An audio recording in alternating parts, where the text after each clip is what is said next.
सजाऊंगी, राम आएंगे तो अंगना सजाऊंगी, दीप जला के दिवाली मैं मनाऊंगी, मेरे जन्मों के सारे पाप मिट जाएंगे, राम आएंगे, मेरी झोपड़ी के भाग आज खुल जाएंगे, राम आएंगे, राम आएंगे, आएंगे, राम आएंगे, राम आएंगे, आएंगे, राम आएंगे, हो मेरी कुटिया के भाग आज खुल जाएंगे, राम आएंगे, मेरी झोपड़ी के भाग आज खुल जाएंगे, राम आएंगे, राम आएंगे, राम आएंगे।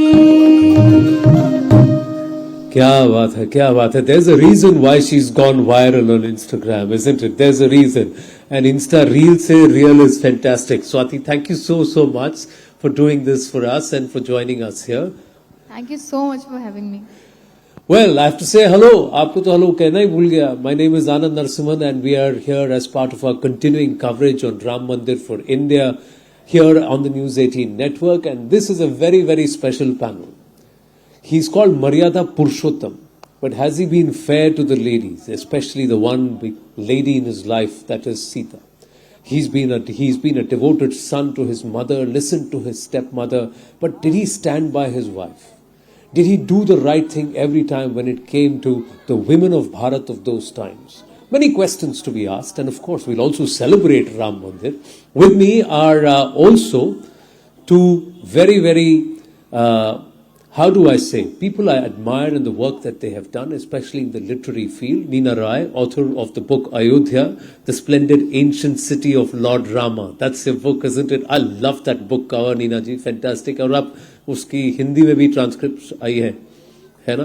तो दोनों बुक आपकी हैं. Thank you very much. Thank you for coming. Thank you. And next to her is somebody who's also a very good friend, and we've had multiple run-ins when she unraveled the Mahabharata, then she's unraveled the Ramayana. Now she's unraveling many other things on Insta Reels, and then they are real fans also. So lovely ladies, thank you very much. So I'm the sore thumb in this all-women panel. सबसे पहले ये किसके भाव से लिखा है कि मेरी झोपड़ी के भाग आज खुल जाएंगे? तो कि ये शबरी के भाव से लिखा जा रहा है? हाँ, अमी जी बताइए किसके भाव से लिखा गया है गाना? जो भाव है, जो गाना सुना है, वो तो शबरी जी के ही भाव का है. और आपने जो टॉपिक की बात करी, आप सोचिए उनके जीवन में जितनी भी स्त्रियां आई, उन स्त्रियों ने उनसे बहुत प्रेम किया. उनके लिए वो ऐसे कहते हैं ना कि वो प्रतीक्षा करती रही उनसे मिलने की. तो ऐसे थे श्री राम, जिनके लिए उनके जीवन की प्रत्येक स्त्री उनकी कामना करती थी, उनसे प्रेम करती थी. But there are those who believe he was a chauvinist. Now, there's been so many things about that's been said about Ram. So one of the things is that he's been a chauvinist. Would you agree, disagree? I would absolutely disagree, and those who've read the book Ramayana Unraveled, I have very clearly explained why. And ये मेरा explanation नहीं है. अगर आप वाल्मीकि रामायण पढ़ेंगे, जो भी वाल्मीकि रामायण पढ़ेगा, वो मेल शॉविनिस्ट इस निष्कर्ष पर तो पहुंच ही नहीं सकता. और अगर मेरे पास समय है तो मैं इसे थोड़ा सा विस्तृत में बताना चाहूंगी, क्योंकि मुझे लगता है श्री राम के विषय की जो ये भ्रांति है, ये दूर होना अत्यंत आवश्यक है. और अधिकतर ये बात तो है जो है वो तो सीता जी के परिप्रेक्ष्य में ही कही जाती है ना. तो उनके संबंध को समझना बहुत ही आवश्यक है. वाल्मीकि जी जब उनके विवाह के पश्चात के जीवन की बात करते हैं तो वो कहते हैं आख्यातम हृदयाम हृदय. उनके हृदय एक दूसरे से बात करते थे. सीता जी और श्री राम को शब्दों की भी आवश्यकता नहीं थी, हृदय से बात करते थे. ऐसी उनकी समझ थी, ऐसा उनका संबंध था. हाँ. अच्छा, उसके पश्चात जब वनवास जाने की बात आई तो श्री राम नहीं चाहते थे कि सीता जी उनके साथ आए, क्योंकि वन का जीवन कोई वो पिकनिक में तो जा नहीं रहे थे. वन का जीवन तो भयंकर होता है. और वो वही बात सीता जी से कहते हैं. सीता जी तब यहाँ तक कहती है कि अच्छा आप मुझे डरा रहे हो, क्या आप मेरी रक्षा नहीं कर सकते? ये तो वही बात है कि जैसे मेरे पिताजी को तो शायद पता नहीं था कि रामम जमाताराम प्राप्त स्त्रियम पुरुष विग्रह. वो कहते मेरे पिताजी को नहीं पता था कि शायद पुरुष के रूप में स्त्री के साथ मेरे पिताजी को जमाई मिला है वो वैसा है, यहाँ तक सीता जी कह देते हैं।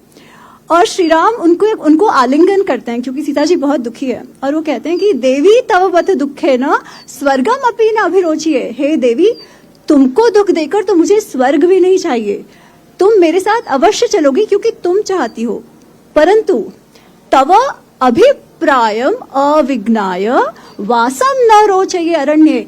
अगर तुम्हारा अभिप्राय ना हो, अगर तुम्हारा मत ना हो, तो मैं वनवास तुम पर थोप नहीं सकता।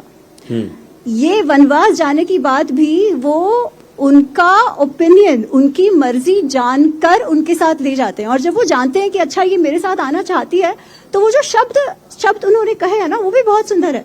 वो कहते हैं अनुगच्छस्व माम भीरु सह धर्मचरी भव, सह धर्मचरी भव। वो ये नहीं कह रही कि अच्छा तुम मेरी सेविका बन जाओ ऐसे कुछ, वो कह रहे तुम मेरे साथ धर्म में मेरे सह मित्र के भांति चलो, मेरे सहपाठी के जैसे चलो, है ना, सह धर्मचरी भव, इक्वल पार्टनर इन धर्म, इक्वल पार्टनर। और यही जो बात है वो उनके पूरे जीवन में दिखाई देता है। आप शुरुआत ही देखिए ना, अपनी माता जी को दिया हुआ वचन पालने के लिए जो पिताजी ने उनको दिया था, वो वनवास में जाते हैं। मतलब उनके साथ जो पहली जो घटना या दुर्घटना या जो भी कहो, वो तो एक स्त्री के कारण हुई है, और जिनकी आज्ञा उन्होंने मानी है।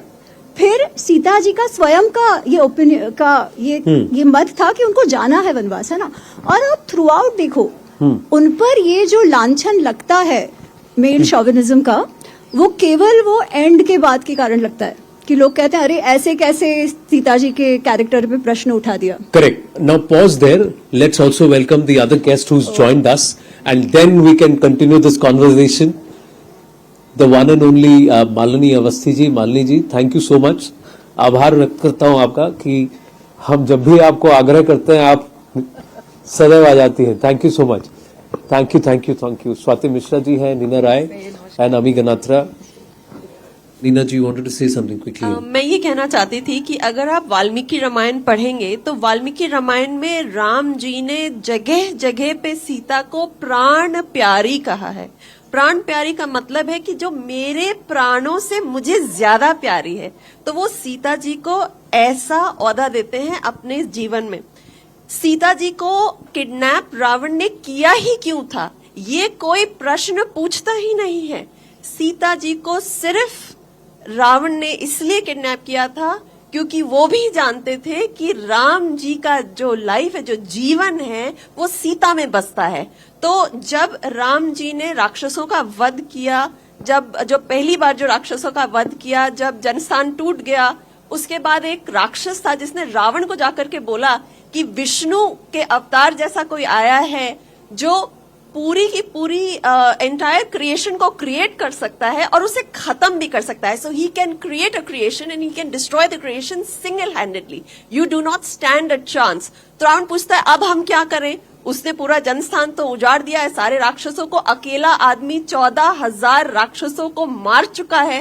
कहता है आपके पास कोई होप नहीं है, तो अब क्या करें? तो रावण इतना बड़ा कायर था, तो रावण को वो कहता है कि राम जी की जो लाइफ है, जो प्राण है, वो उन सीता में बसती है। सीता को उठा ले आओ तो राम खुद मर जाएंगे।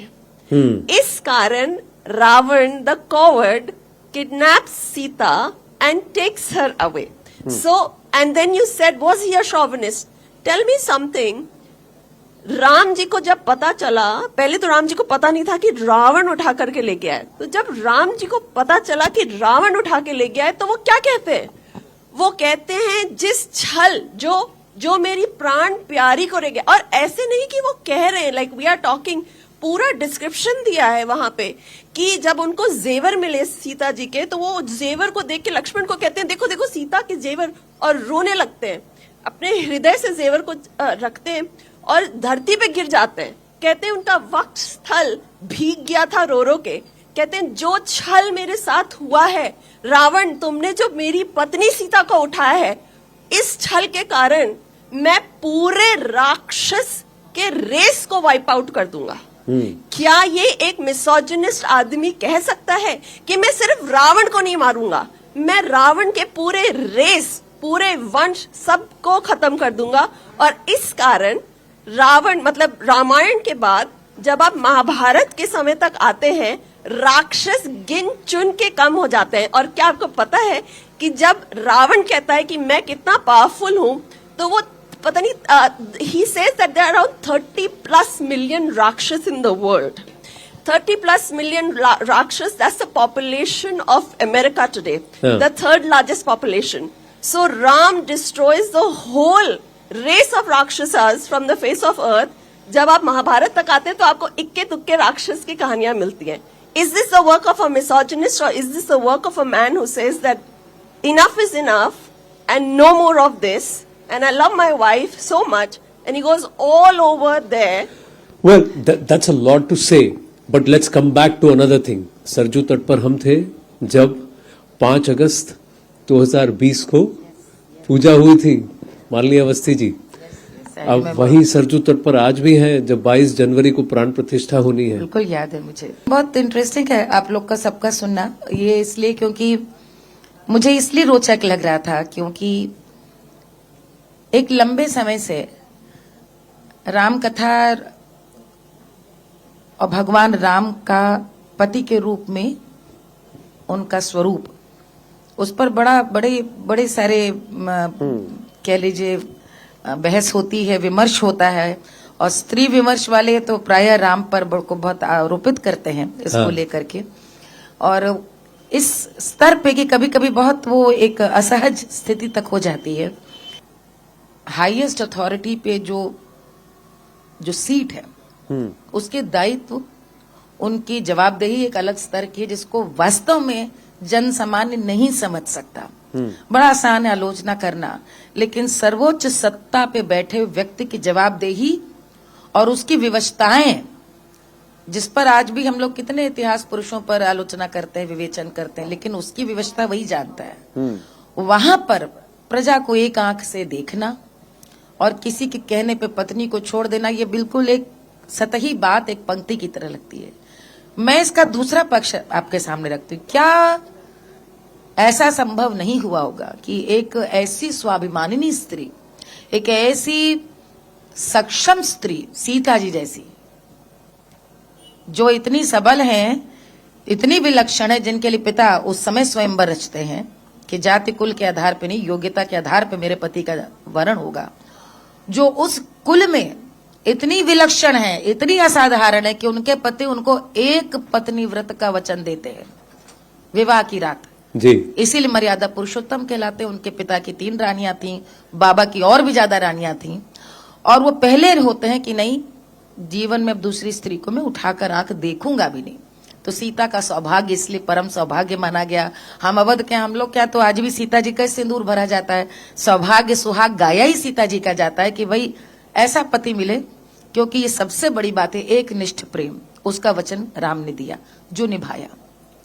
सीता जी इतनी स्वाभिमानिनी है कि जब ब्याह करके आती हैं, और स्वाभिमानिनी ही नहीं, इतने अपने मन की भी हैं कि जब वनवास होता है तो वो राम से कहती हैं कि इसीलिए विवाह करके लाए थे, अब तो हमने जीवन में सुख दुख संघर्ष इसका वचन लिया है, तो आपका वनवास आपका अकेले कैसा हो गया, मैं भी जाऊंगी. वहीं पे उर्मिला है, वो अयोध्या रहती है, सारी रानियां वन में रहती, वो जाती हैं.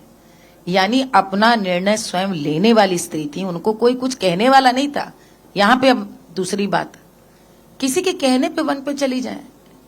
मुझे तो लगता है यदि एक निष्ठ प्रेम उनका था तो सीता जी का प्रेम क्यों नहीं ऐसा हो सकता कि यदि, मतलब मैं सिर्फ इसको यदि के ही रूप में कह रही हूं, विमर्श है तो विमर्श है, कि आलोचना होती देखी हो, पति को असहज, राजा को, पति को नहीं, अपने उस प्राणों से प्रिय पति को, राजा को यदि असहज स्थिति में देखा हो तो स्वयं वन को क्यों न गई हो. मेरी जैसी यदि पत्नी होती तो हम लोग तो कई बातों को नहीं कह पाते कि किसी मर्यादा के पालन के लिए हम लोगों को बहुत असाधारण त्याग करने पड़े जी. बहुत असाधारण संयम रखने पड़े, जो कभी जग जान नहीं पाया. तो सीता की कहानी तो कोई नहीं जान पाया कि क्या पता कि सीता ने सत्य की रक्षा करने के लिए, पति के सम्मान की रक्षा करने के लिए, अयोध्या के राजा की नीति की और सम्मान की रक्षा करने के लिए कि तुम यहां रहो, मेरे कारण समस्या, मैं जाती हूं. लेकिन इस पक्ष की कोई बात नहीं करता. मुझे लगता है जिस तरह, और जब राम जाते हैं तो वो स्वयं कहते हैं कि अब मैं संतुष्ट हूं कि अब लव कुछ तुम्हारे पास गए, मैं अब जाती हूं वापस. एक हम लोग क्या, लेकिन लोकगीतों में सीता का पक्ष रखा है समाज ने, क्योंकि वो स्त्रियों ने गाने रचे। उसमें बड़ा एक गीत मिलता है कि जब वशिष्ठ जी आते हैं, गीत में है कि मनाने के लिए, सुनाएंगी सुनिए, ऐसे ही बता रही हूं मैं कि वो एक वशिष्ठ जी आते हैं मनाने के लिए। वो कहते हैं कि तुम कितनी समझदार थी सीता, क्या हो गया है तुमको, पति ने यज्ञ रखा और तुम्हें मैं ले जाने आया हूं। आश्रम आते हैं तो वो कहती हैं, त्योहार कहा मनबय गुरु, परग दुई चलिबय हो, जियत जी मुंह अयोध्या के नाहे दिखबय हो। गुरु जी आपका कहना मानूंगी, 2 पग चल के जाऊंगी क्योंकि आपने आदेश दिया है, लेकिन अब जीते जी अयोध्या का मुंह नहीं देखूंगी। ये चूंकि हम इस बात को इस परिप्रेक्ष्य में देखें कि राम सीता की कहानी हर एक भारतीय की कहानी है, हर स्त्री की कहानी है, तो अपना अतीत, अपना भोगा हुआ जीवन का दंश भी लोगों ने सीता के दंश में देखा, राम की कथा में देखा। हर परिवार में एक राम होता है जो कि पूरे परिवार को ढोता है, वहन करता है। पिता की गलती हो तो भी परिवार को एक करके रक्षा करता है। ऐसे में सीता को यदि निकाल दिया हो, पहले उस जमाने में पति, भाई हम लोगों ने 70 साल से पहले देखा है 2-2 ब्याह, 3-3 ब्याह, भगवान ने भले ही मर्यादा पुरुषोत्तम रखे हो, तो यदि सीता को निकाला हो और ऐसी किसी भी स्त्री को निकाला हो तो वो सीता की कहानी का सच हर स्त्री का सच बन गया। ऐसे बहुत सारे गीत मिलेंगे जिनमें कि सीता के विरह का ये पक्ष, वन में जाने का पक्ष मिलता है, और इतने कारुणिक पक्ष हैं कि उनको आप सुने तो आपको लगता है कि ये अलग राम कथा लिखी जानी चाहिए। लेकिन मैं बार बार कहती हूँ, वो लोक में जो स्त्री का कष्ट और व्यथा व्याप्त थी, उन्होंने सीता को नायिका मान के अपने जीवन को उनमें देखा और इस प्रकार की बड़ी कथाएं लिखी। ऐसी कथाएं लिखी हैं कि उनको लक्ष्मण जी वन लेके जा रहे हैं, राम ने निकाल दिया है और उनको वन में लेकर के जा रहे हैं लक्ष्मण जी, और जब उनको प्यास लगती है तो वो उनको वहीं पर छोड़ करके चले जाते हैं और लौट करके आते हैं। और तब सीता जी कहती है, लक्ष्मण तुम विपत्तिया के साथ ही, बोलते हैं कि मेरे विपत्ति के साथ ही लक्ष्मण तुम कहाँ हो, तो बस वो जल पिलाते हैं और पलट करके चले जाते हैं। सीता जी कुछ कहती नहीं है और उन्हें धोखा सा लगता है कि वो वहीं बैठी रही, चले गए। ऐसे अनेक गीतों के प्रसंग हैं, ये कथाएं हैं, लोक कथाएं हैं, उपकथाएं। किसी ने अपने आप बीती को उस गीत का रूप में नायिका सीता, जैसे हर नायक राम है, तो ऐसी बहुत कथाएं मिलती हैं। लेकिन इस विमर्श में मुझे लगता है कि सत्यता शायद कम है। ये विरह यह अवश्य हो सकता है कि सत्य की रक्षा के लिए, राज्य की रक्षा के लिए राम को अपने प्रिय की कहीं ना कहीं रक्षा करने के लिए यदि ऐसा अधर्म में देखा, संकट में, धर्म संकट में, तो सीता ने स्वयं अपने प्राणों से प्रिय पति को बचाने के लिए अयोध्या छोड़ दी हो, ऐसा मेरा मानना है। क्या बात है। अच्छा, आपको मैं और एक बात बताती हूँ जो मेरा पर्सनल अनुभव है। मैंने कुछ टाइम इंडोनेशिया में काम करा है, तो वहां जावा करके एक जगह है जिसका उल्लेख रामायण में आता है। जब सीता जी के खोज के लिए सुग्रीव अपनी सेना को भेजते हैं तो ईस्ट की तरफ वो कुछ वानर सेना को भेजते हैं, तो और वो उसमें श्लोक है कि यावा द्वीप, सुवर्ण द्वीप वगैरह, उसका श्लोक में मेंशन है।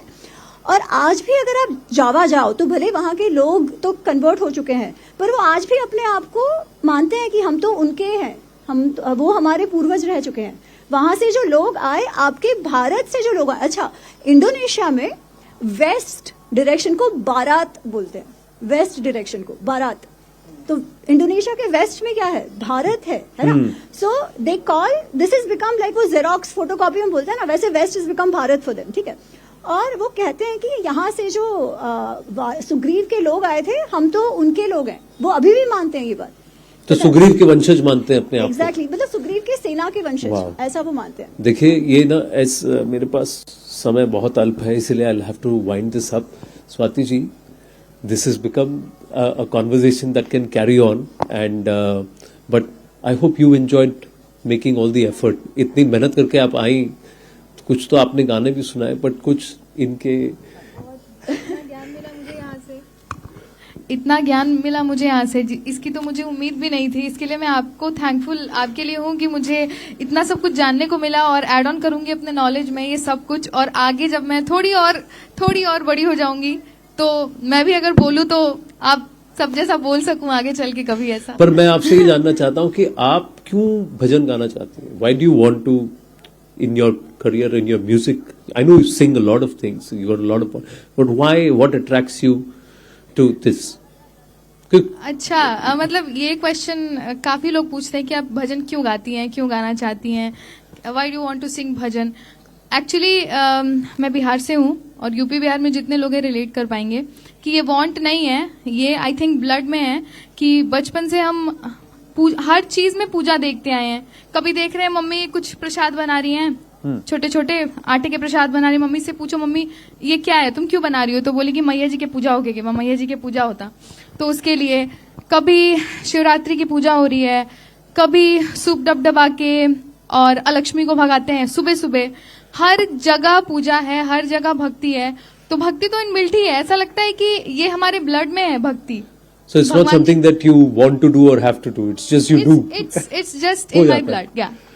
हो जाता है जी. तो इस कार्यक्रम को शेष करने का भी मैं आपसे रिक्वेस्ट करूंगा. Final something that you can sing for us please. Sure. हो रघुनंदन दीन दयाल हो तुम, रघुनंदन दीन दयाल हो तुम, श्री राम तुम्हारी जय होवे, श्री राम तुम्हारी जय होवे. ओ रघुनंदन दीन दयाल हो तुम, श्री राम तुम्हारी जय होवे. राजा राम तुम्हारी जय होवे, श्री राम तुम्हारी जय होवे, भगवान तुम्हारी जय होवे. ओ रघुनंदन दीन दयाल हो तुम, श्री राम तुम्हारी जय होवे, राजा राम तुम्हारी जय होवे.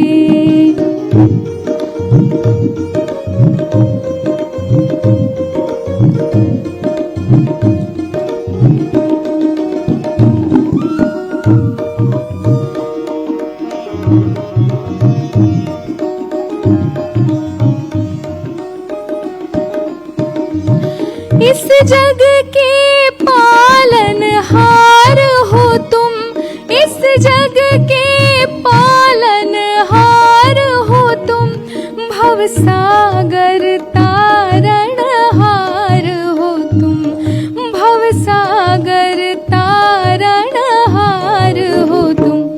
तुम इष्ट सभी के दाता हो, तुम इष्ट सभी के दाता हो, भगवान तुम्हारी जय होवे, श्री राम तुम्हारी जय होवे.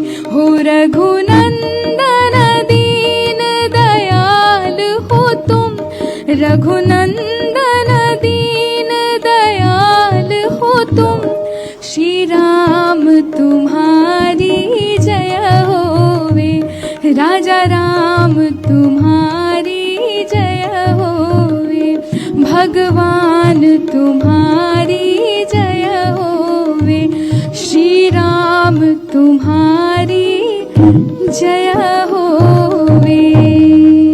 क्या बात है, बहुत बहुत धन्यवाद. Thank you so much. Thank you so much. Thank you.